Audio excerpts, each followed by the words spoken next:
Hello, I'm Esther Gidhu. Welcome to Africa 54. Here's what's coming up. Raging floods inundate parts of Kenya, forcing thousands of families to flee their homes to seek safe refuge. Authorities scramble to provide relief to those affected.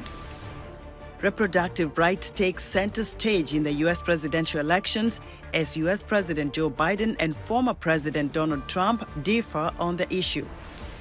And we'll have the latest highlights from Nile Conference of Season 4 of the Basketball Africa League in Cairo.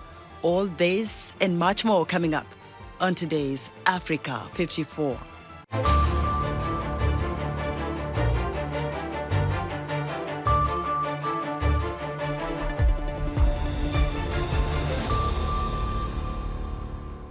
We begin in East Africa, where floods continue to inundate parts of Kenya, forcing thousands of families to flee their homes and seek refuge elsewhere as heavy rains persist across more than 24 counties.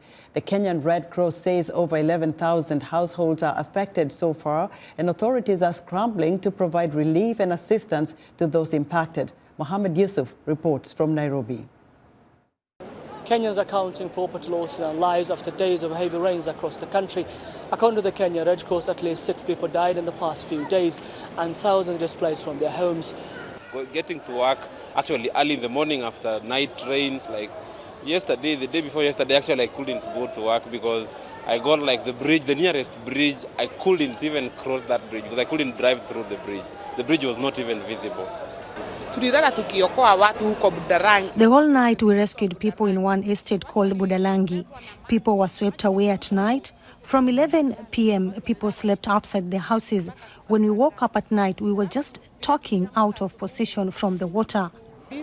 The weather focus predicts more rainfall, and Kenyans are urged to prepare for more torrential rains and flooding in the coming days and weeks. President William Ruto directed the formation of a multi-agency to deal with the floods. For now, Kenyans feel abandoned and left alone to deal with the impacts of heavy downpour, and authorities are left with very little to help the victims. Mohammed Yusuf, VOA News, Nairobi. Over the past 5 days in Somalia, intensifying floods has led to 4 deaths. Flash flooding have been reported in Somaliland, Hirshabelle and southwest states, as well as the Banaadir region. In Ethiopia, armed clashes have forced people from their homes in the Amhara region. Since April 13, more than 50,000 people in the North Wello and Wag Amhara zones have been displaced. For more on this report, I'm joined live from the United Nations by VOA correspondent Margaret Bishia. Margaret, let's begin in Somalia. What more are you learning about the flood situation there? Yeah, it's really troubling, Esther. The UN says the seasonal rains, they're also called the GU rains, they fall now through June. They're intensifying, and they could affect nearly 800,000 people in parts of Somalia. As you mentioned, the Shabelle River, which begins in the highlands of Ethiopia and then flows down into Somalia, is at very high risk levels, and there have been flooding in several towns, which you mentioned, and those 4 children were killed. 100 shelters for displaced people have been damaged or washed away. But UN and humanitarian agencies are on the ground. They've stepped up their response. We're told they've activated 19 task forces, identified 67 evacuation sites, and they have about 51 boats at 10 of these locations on standby, ready to evacuate residents. So they're trying to get people to safer ground. But of course, they're also concerned because the rains, the floods pose health risks. There's already a watery diarrhea and cholera outbreak in Somalia. And in the past month alone, they've seen nearly 3,000 more cases. So this is worrying, especially because the country has a severe shortage of the oral cholera vaccine right now.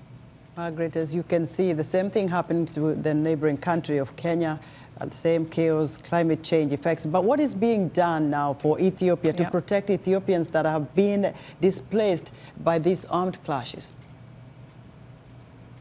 Yeah, so we're seeing a resurgence of violence in Amhara. That is the second most populated region in Ethiopia. So that is very troubling because if the fighting continues, it could really have severe humanitarian consequences with so many people living there. most of the displaced are, of course, women, children, the elderly. We're told that some of them are sheltering in host communities. Others are in an exposed outdoor area near Kobo town.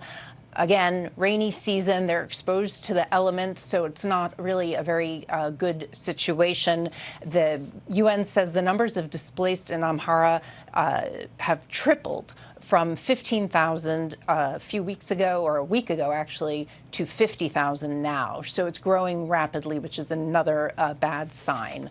And humanitarians are trying to relocate some of the people. We understand that there is some commercial transportation available. Some routes are open, but not all routes are available or safe. So it's still a very fluid and unstable situation in the north of Ethiopia. What else is OCHA proposing to do? Because, you know, that's so close together, Ethiopia and Somalia, neighbors right there. What else do they propose that might help alleviate this kind of suffering? Well, look, they need funding. I mean, this is the number one thing in both situations. All the humanitarian appeals at the United Nations across the board are substantially underfunded. And if they don't have the money, they can't do sustainable responses to these situations. And they can't pre-plan more than a month or two out. It's very difficult. So they're doing what they can with their stretched resources. Right. Margaret, thank you very much for your reporting. Margaret Bishia reporting live for us from the United Nations. The Commonwealth Oceans Ministers member states now have a unified voice on problems such as oceanic plastic pollution and sea level rise, among others. VOA's Peter Clotty spoke to Patricia Scotland, the Secretary General of the Commonwealth of Nations, about the progress made ahead of the Commonwealth Heads of Government meeting later this year. Well, I think the most important takeaway is that we will hopefully have an agreed declaration, but we're also hoping that the ministers will commit to coming together for a working group on how we raise the finances that we need to deliver. So, Madam Secretary General, what steps do you think can be taken to pave the way for the adoption of the declaration at the CHOGM 2024? Well, the first thing we need is for our ocean ministers from the 56 countries in the Commonwealth to agree what should go into that declaration, because the declaration will be the expression of their hopes, their aspirations, and indeed their commitment to action. What will then happen is there is a whole process which will be capable of being gone through. We have a meeting of all the senior officials before CHOGM. We have a mission of the council or the committee of the whole, which is all of the Commonwealth countries.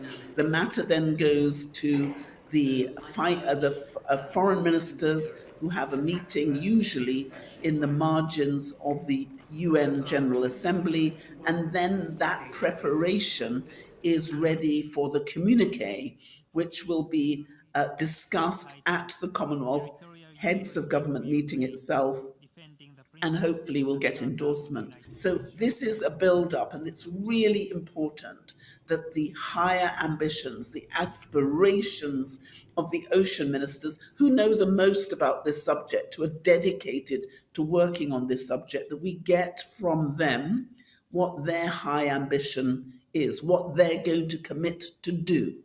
And what we know is when the Commonwealth commits to do something, it gets done. So if you look at the real change that has been brought about by the Blue Charter, we didn't just sign it, we had action groups, and those action groups have been working, and we know we have the empirical data which demonstrates that they have made a difference. And we are determined, all of us, that this declaration will make a difference too. It will be a call to arms, not just a declaration, but an action plan for delivery by our ministers, who I can promise you are really determined and fired up. And it's wonderful to see them because they're supporting each other, they're debating, they're hoping, and it is inspirational. And I want to thank each and every one of them, because they said to me, when we saw that the Commonwealth was bringing together an ocean meeting, we all knew we had to be there. And that's the spirit that brings about change. So I'm very grateful to everyone. That was Patricia Scotland, Secretary General of the Commonwealth of Nations, speaking to VOA's Peter Claudy. Exports heading out from the Port of Baltimore in the eastern U.S. state of Maryland have all but ceased after the collapse of the Francis Scott Key Bridge. A cargo ship ran into one of the bridge pillars, causing the bridge to crumble into the Patapsco River. VOA's Anthony Labruto takes a look at the impact of how one major export to Africa, coal, will change in the near future. Nearly a month has passed since the collapse of the Francis Scott Key Bridge in Baltimore, Maryland. Encompassing the entire span of the Port of Baltimore's entry, its closure puts the direct livelihoods of over 15,000 people at risk. While authorities clear the bridge wreckage and continue to search for the remaining victims, across the world in Egypt, there are concerns that a future backlog of exports could cripple one of the country's most valuable commodities. According to data released by the United States Energy Information Administration, Egypt received 1 million short tons of steam coal directly from the Port of Baltimore. That's about 1/6 of its total coal exports. Unlike other types of coal, steam coal is used exclusively for producing power on an industrial scale. In a statement to the Voice of America, CSX, the primary coal transporter and exporter from the Port of Baltimore, said the company is moving forward to mitigate supply disruptions following the Francis Scott Key Bridge collapse and making every effort to meet customers' transportation needs. Project 44, a logistics monitor, is also showing that CSX is diverting most of its coal exports to ports in New York City and Norfolk, Virginia, both of which are over 200 kilometers away from Baltimore.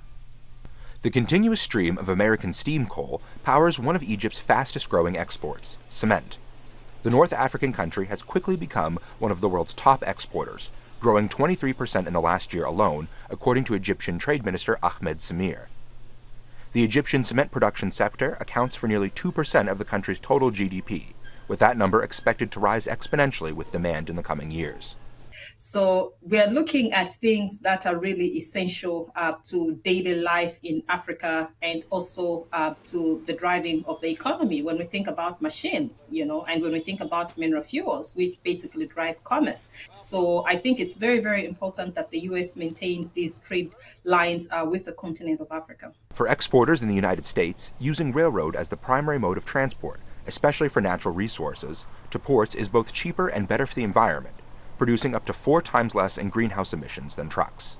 I think a lot of side effects or consequences, both in the short and long term.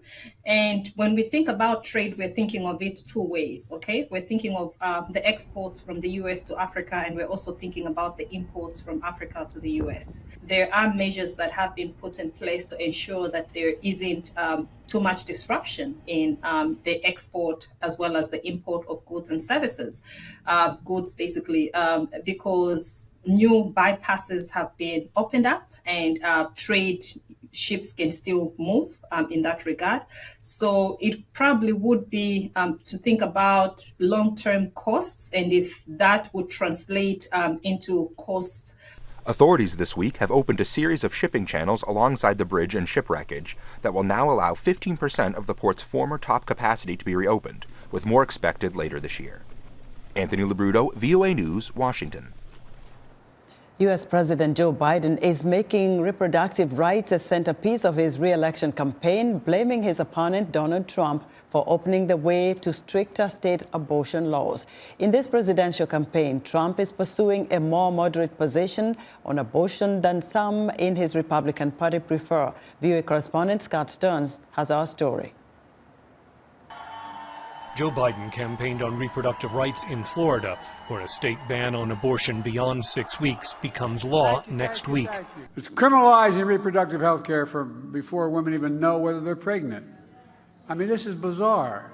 The Florida abortion law will be one of the nation's most restrictive and is a victory for the state's conservative Republican leaders, says University of Miami law professor Caroline Mala Corbin. For those of people whose religion teaches that life begins at conception, and therefore pregnancy is the moral equivalent of a human being, this decision is obviously triumph.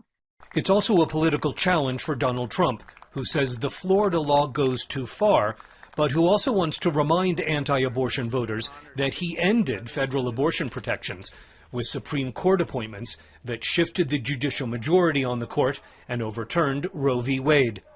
The Biden campaign sees that as a political opportunity. For 50 years, the court ruled that there was a fundamental constitutional right to privacy. But 2 years ago, that was taken away. Let's be real clear. There's one person responsible for this nightmare, and he's acknowledged and he brags about it, Donald Trump. Trump does brag about it, and did so again in a video on his social media site this month. This 50-year battle over Roe v. Wade took it out of the federal hands and brought it into the hearts, minds, and vote of the people in each state. It was really something. Now it's up to the states to do the right thing. The challenge is when states do things with which Trump does not agree, like Florida, and like Arizona, where the state Supreme Court upheld an 1800s ban on nearly all abortions. Voters in Arizona and Florida will both have abortion rights measures on their November ballots. Similar initiatives in Kansas and Ohio over the last 2 years have been losing propositions for Republicans. And Trump is reminding supporters about the electoral vulnerability of abortion. Like Ronald Reagan, I am strongly in favor of exceptions for rape, incest, and life of the mother. You must follow your heart on this issue, but remember, you must also win elections to restore our culture and, in fact, to save our country, which is currently, and very sadly, a nation in decline. It's a vulnerability Biden is pressing. Donald Trump is worried voters are going to hold him accountable for the cruelty and chaos he created. Folks, the bad news for Trump is we are going to hold him accountable. We are. He should be held accountable. As part of its push on reproductive rights, the Biden administration this week strengthened medical records privacy for people traveling across state lines. It's aimed at protecting women who live in states where abortion is illegal from being prosecuted in that state for having an abortion elsewhere. Scott Stearns, VOA News.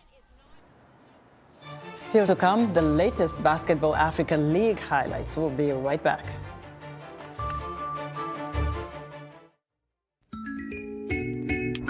Why would a woman choose to be part of a polygamous union nowadays? Culture, economy, free will? And is this type of marriage beneficial to both women and men? On the next edition of Our Voices, we will explore the issue, ask questions, and hopefully get some answers. Join the conversation each week right here on Our Voices. You're watching VOA's Red Carpet. My name is Jackson Vunganye. Thank you so much for joining us each week right here on Red Carpet. We bring you the latest in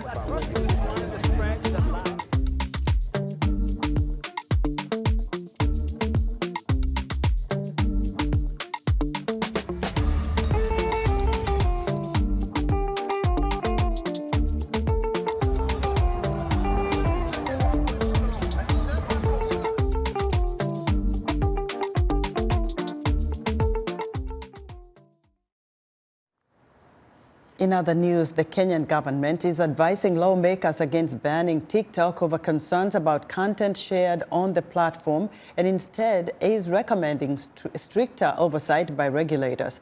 The Interior Ministry is proposing requiring TikTok to share content which ensures compliance with Kenyan laws. TikTok is owned by Chinese company ByteDance.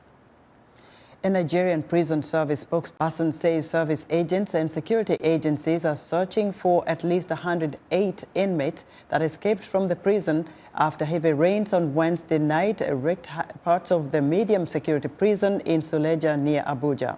At least 118 inmates escaped from the prison, but 10 inmates have been recaptured. And Britain's King Charles gave his approval to legislation central to Prime Minister Rishi Sunak's plan to send asylum seekers to Rwanda. This happened while police authorities in the UK say they arrested nationals from Sudan and South Sudan who are attempting illegal migration into the nation.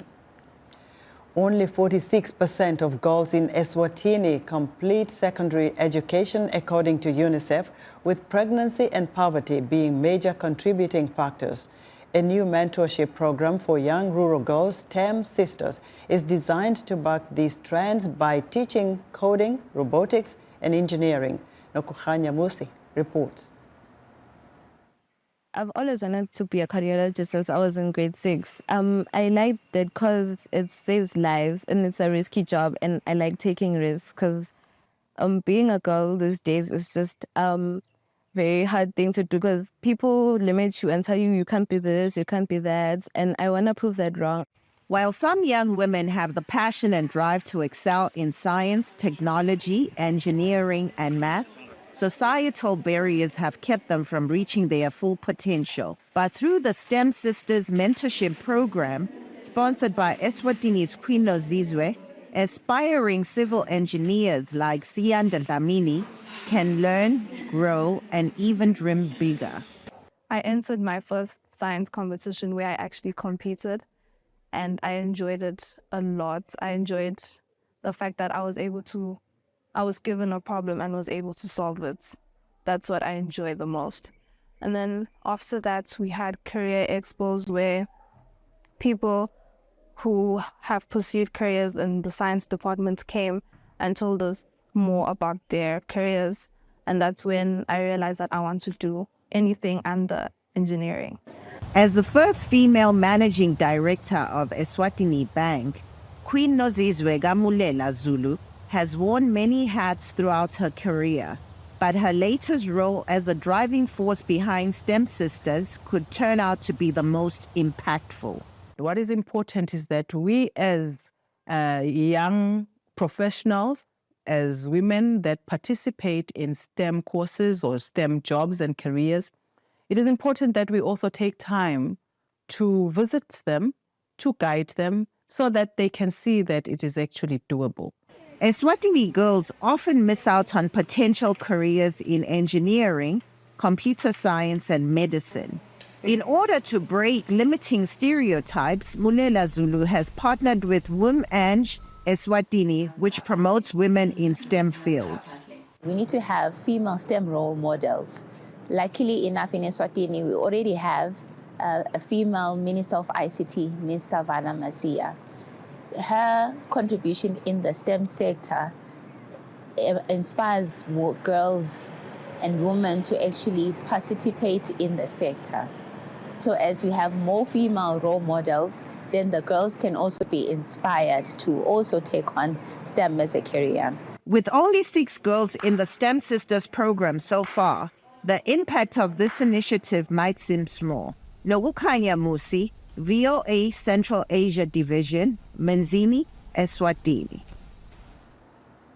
Central African Republic's Bangui Sporting Club and Libya's Al Ahly went head-to-head for the second time during the Nile Conference of Season 4 of the Basketball Africa League in Cairo. But this time, Bangui Sporting Club came out on top in what ended up being a close one. Here are some of the highlights. He'll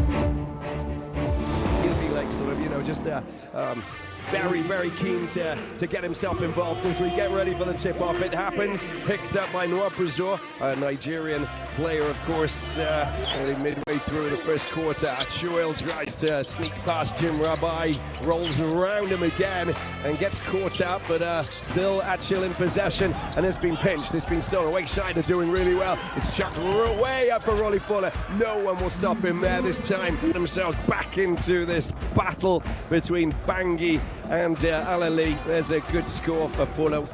Diabate Hamad swinging the ball around, waiting. He goes himself for a big 3. Big long-range shot for that man, Diabate. Oh, that's Papi Jack just intercepts the ball, and he's gone up court. That's nicely done. Set up for Dang. Big dunking Dang. Ladies and gentlemen, wherever you're watching around the world, hope you're having fun, because we certainly are. Rolly Fuller with a big 3, turns around, stares at the bench and goes. He pulled the string on it just a little bit, not too comfortable on that shot. Picked up by Rolly Fuller, he's got lots of time, goes out of the yard, goes up for 3, surely not, surely yes! Oh!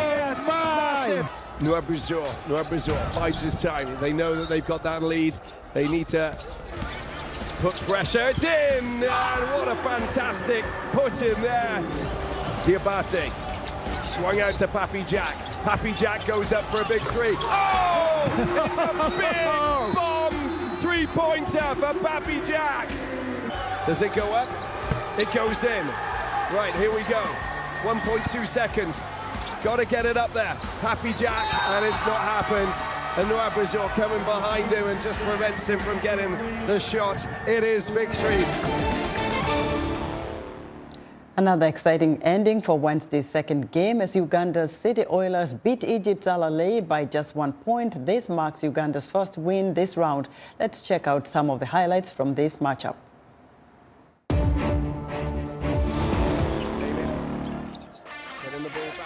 Shot clock down to 7. Lyons puts it up and Mitchell does the business. But they left Lyons to his own devices and then a nice little pass to Arabi. Unable to sink that. Mitchell Jr. flings it back out. Amin and the shot clock is down to 0. But Amin hits the big 3. A big reason why they picked up that win against Al Ahly Libya. 1976 was the win against the Oilers in their first encounter of the two. Oh, wow, Culpepper. That was special.